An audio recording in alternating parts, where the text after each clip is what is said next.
Wobbly doubly dancers, I'm Daniel Waters and today we're gonna talk about salsa. The music, the dancing, the culture as a whole, that is salsa. Those were the famous words of Johnny Pacheco, and he's the one that coined the term salsa. Johnny was born in the Dominican Republic, and when he was 11 years old, he moved to New York. From a young age, he was a very talented and very dedicated musician.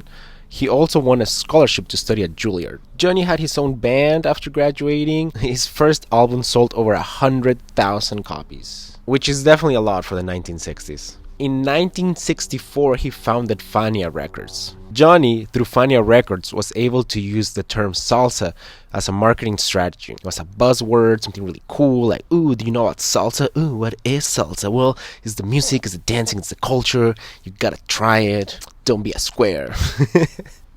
I don't know if they used that slang in the 1960s. Probably not. Alright, so Johnny, as I mentioned before, was born in the Dominican Republic. And you know what's like very close to the Dominican Republic? Cuba and Puerto Rico. So Fania Records started signing a lot of artists that were Latin American, especially Caribbean American, and they brought in that ritmo, that sabor.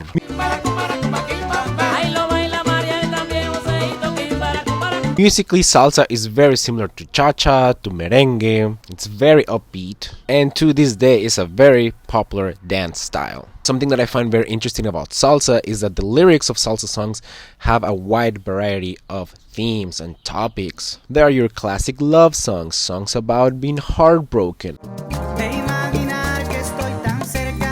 But there's also songs about slavery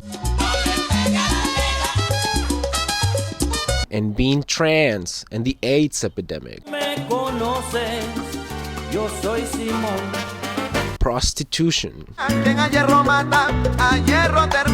There are many different ways in which you can dance salsa because, like I mentioned before, it was a combination of different rhythms and dances from the past. There's Los Angeles style, there is New York style, there's Cuban style, salsa on 1, salsa on 2. If you ever go to a salsa class, you will most likely hear your teacher counting it as 1, 2, 3, 5, 6, 7.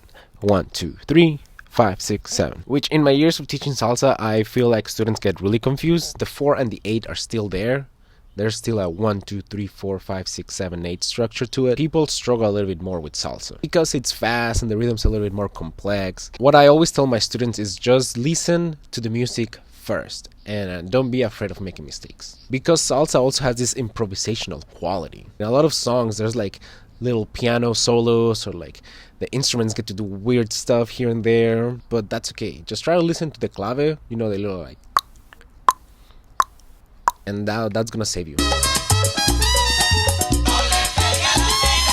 As a summary, the term salsa became very popular in the late 1960s in New York and exploded around the world during the 70s and 80s. But the musical elements and the dance steps that make salsa are multicultural, multi-generational. If you want to learn how to dance salsa, don't forget to check out the video that's appearing right here.